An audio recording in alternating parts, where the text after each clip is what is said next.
this the real life? Is this just fantasy? Caught in a landslide, no escape from reality.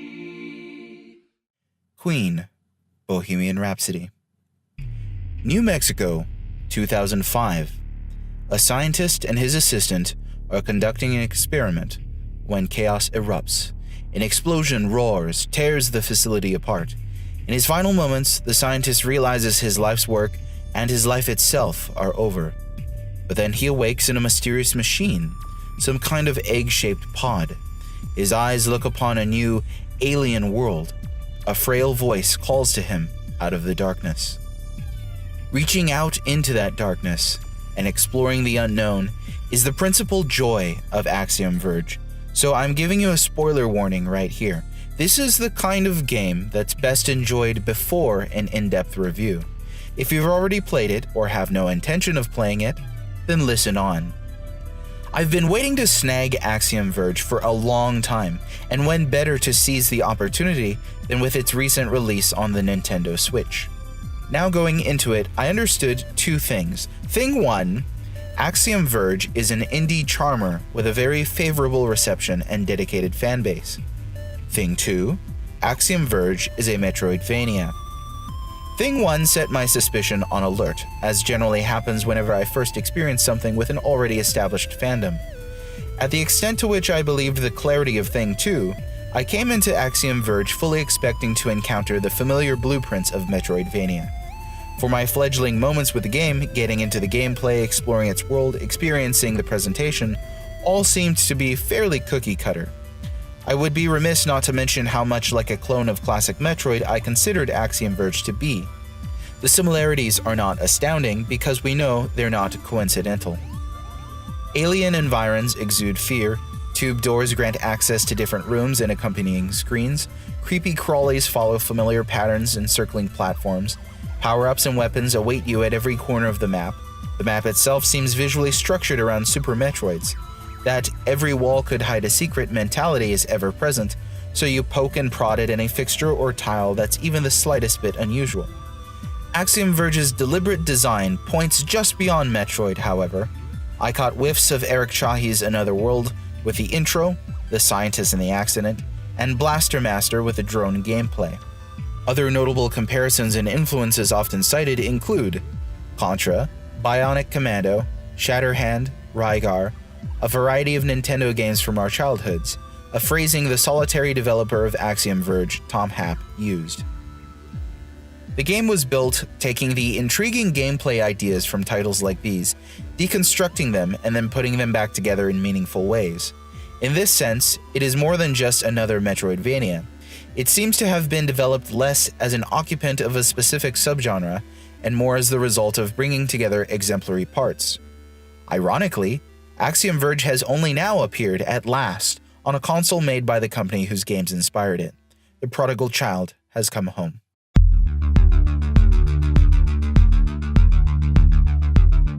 If my review ended here, which of course it doesn't, come on, this is the well-read Mage, you might be misled into thinking that Axiom Verge is just another Nintendo clone. The gaming world is full of these: Zelda clones, Pokemon clones, Metroid clones. There are billions of Mario clones. With Axiom Verge, the player moves further and further away from maintaining this impression the deeper they sink into this universe. The value of this distinction cannot be underestimated. Games that wear their Nintendo influences on their sleeve are a green rupee a dozen. I played one around the same time called Oceanhorn Monster of Uncharted Seas, and I flat out did not enjoy it. Why?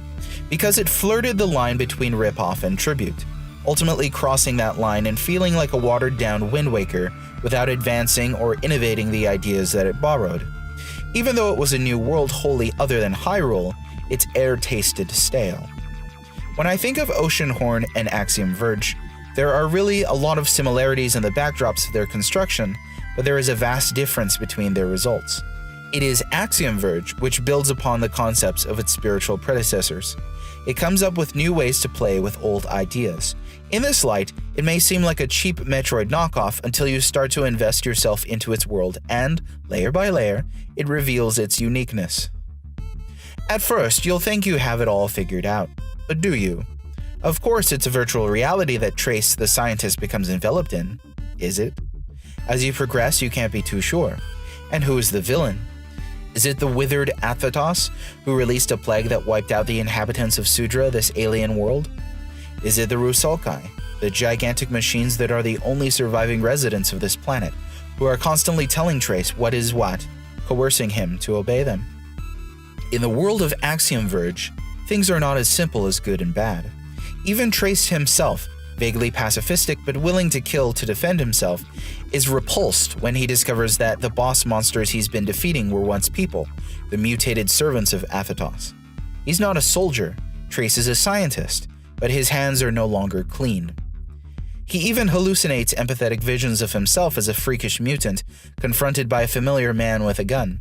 The pathogen infection sequence is one of the most memorable and most mind-bending moments in the game. Axiom Verge likes to play with your head. Interpretations and theories surround this game. Of course, I went exploring for these even after playing through the game twice. What I found was that there is no consensus. There are those who believe Axiom Verge is about time travel or that it's about a multiverse. Though there are ancient hieroglyphic writings in the game which can be exhumed and deciphered, these shine only a frail light on Sudra and its history, on Athetos, the old machines, the Breach, and the Rusalkai. For all the questions Axiom Verge raises, there's not enough information to reach any conclusions. Some of the central themes of the game are curiosity, having your expectations defied, finding oneself at the edge of established knowledge. Its goal is to make you question everything. This is bound up in the title itself, Axiom Verge, truism border, adage brink, proverb boundary, the verge of axioms. Everything you know is wrong, but what lies beyond what you know? In this game, you'll never know where knowledge ends and the unknown begins. You'll question what is real and what is virtual, what is life and what is afterlife. No matter how angrily you shout your questions into the emptiness, there are no answers, at least none that I've found in Sudra. When Trace first runs out of health instead of a game over, you witness strange lights rise out of his crumpled corpse. Is this his life force? His nanogates or mind machines? His soul? You're taken back with him to the rebirth chamber where he first arrived on Sudra. He awakes again out of the egg-shaped pod and wonders what happened. Am I still me? He says. Well, what is your self? Right now, as you're listening to these words, is it just your body, your flesh and bones? Is self the unique memories you've accumulated? Is it your personality and your consciousness? Who are we? What happens if your body dies? Axiom Verge knows that the ultimate answers to these ultimate questions lie beyond its reach. It plays with philosophy and theology, science and cosmology and metaphysics like a cat toys with a mouse. It is, after all, just a video game, right?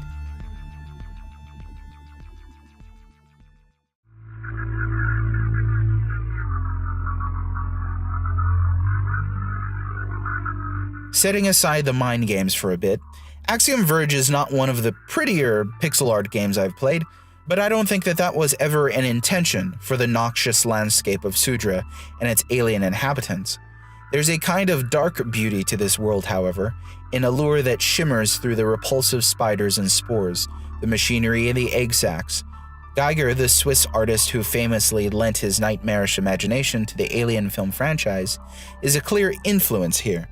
The admixture of bone and flesh with stone and metal in elegant but horrifying shapes evokes the exact response of dread and horror that we need to feel with Trace in this world. This is perhaps clearest with the Rusalkai, the softness of their feminine features contrasted against the harshness of wires and armor. It's highly detailed pixel art like this, which proves that the 2D era never ended.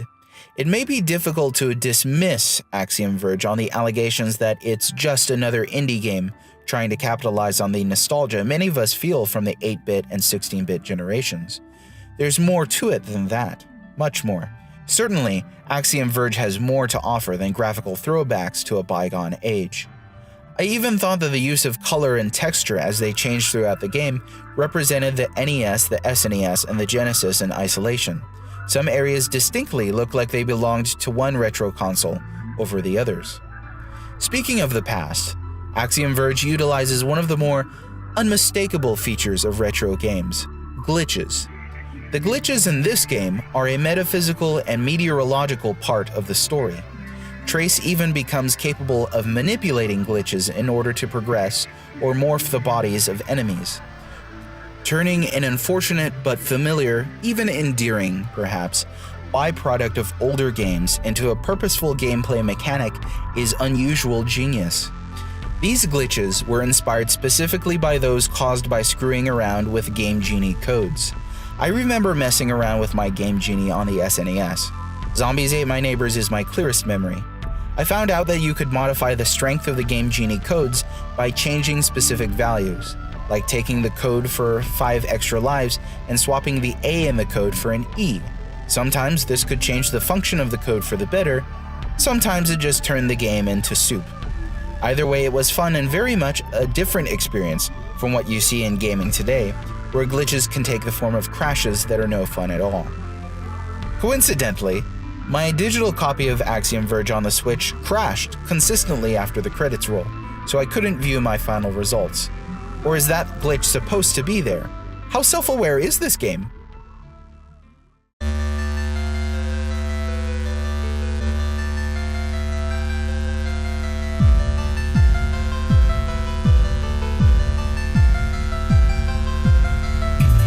What's a smart way to critically describe the coolness factor of this soundtrack?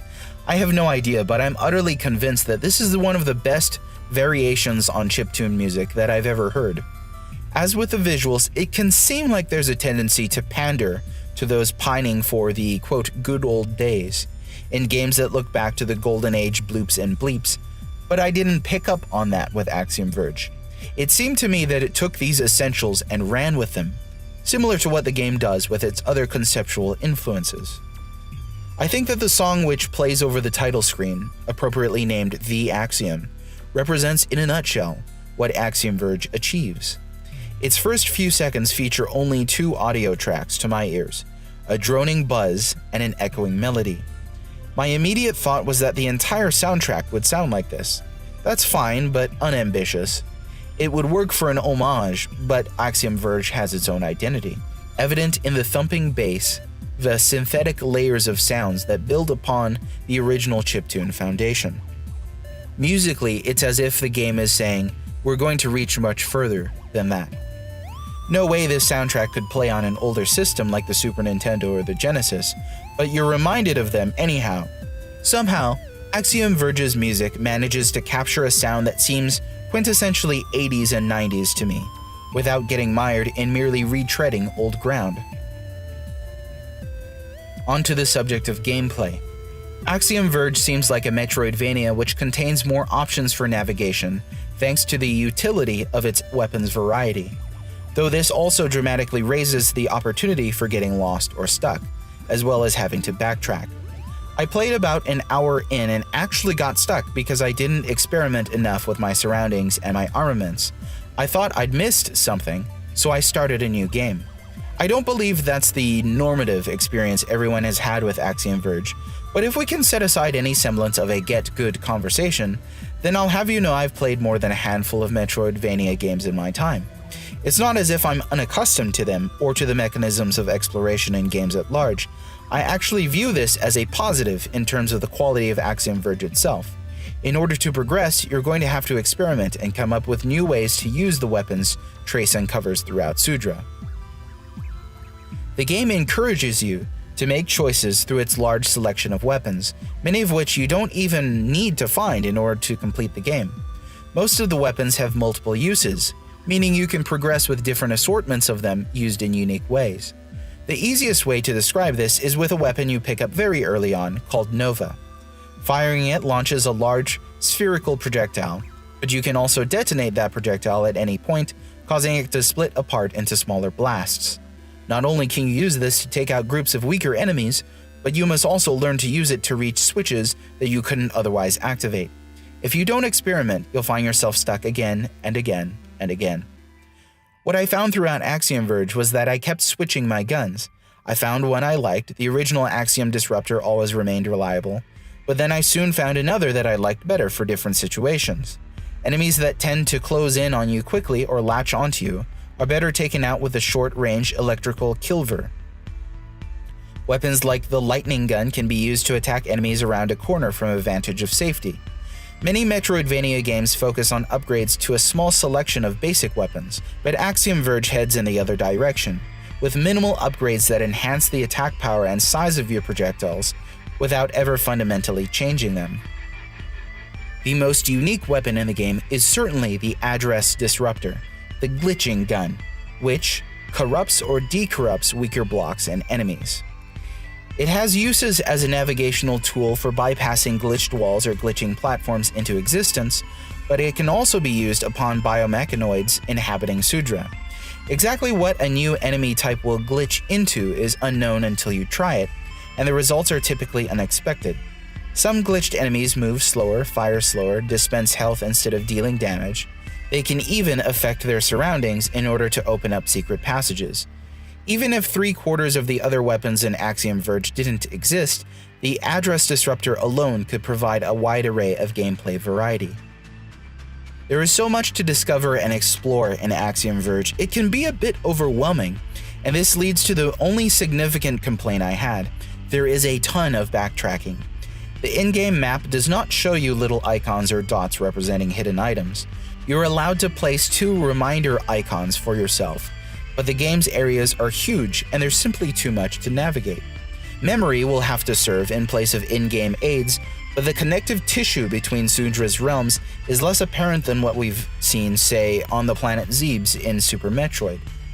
This means that your endgame wrap-up, trying to find all the items and secrets, is going to be an uphill battle if you don't intend to use a guide. Even with the guide, how do you know what upgrades you've picked up and which elude you? If this talk of backtracking is worrisome to you, maybe you consider backtracking to be a thorn in the flesh of any Metroidvania. You should at least know that you can complete the game without having to find everything. It's the directionlessness which makes reaching that conclusion difficult. There's a lot of wandering in Axiom Verge, just as you would expect a scientist to wander if he was suddenly thrust into some kind of alternate dimension. For those who eat up exploration and discovery, though, this game has it in spades.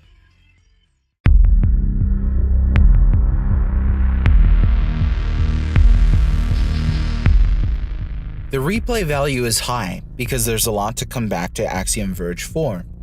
I played it through a second time right away, no problem. Additionally, there are 2 difficulty modes, though hard isn't really so bad, as well as dozens of power-ups and weapons you probably missed in previous playthroughs. There are many secret areas that I haven't completely discovered. There's even a built-in speedrun mode for streamers and challengers that disables dialogue for those who just want to test their skills.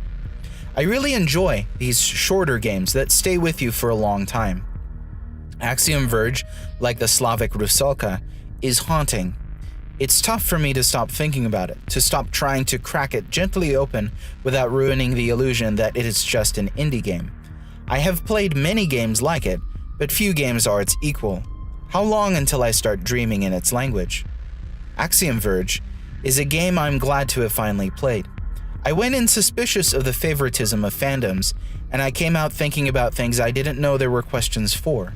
I came out thoroughly impressed by the singular vision of one man. These sort of one-developer games benefit from a clarity of vision and direction that you simply don't get anywhere else. It isn't easy, however, to describe what the vision of Axiom Verge actually is. With so many hours clocked in, I still have to wonder what this game is even about. All I know is that I hope it never gets a sequel. Less is more, and that's Axiom Verge. That concludes this audio review. You can read more at thewellreadmage.com, and you can support our growth in our mission to renew long-form critical writing in games journalism through Patreon. Check out our rewards. If you enjoy our content, please subscribe. There are new audio reviews on Mondays, Mage-splaining videos on themes Tuesdays, and TWRM radio mixes on Fridays. As always, thanks for listening. I'm the Well-Read Mage.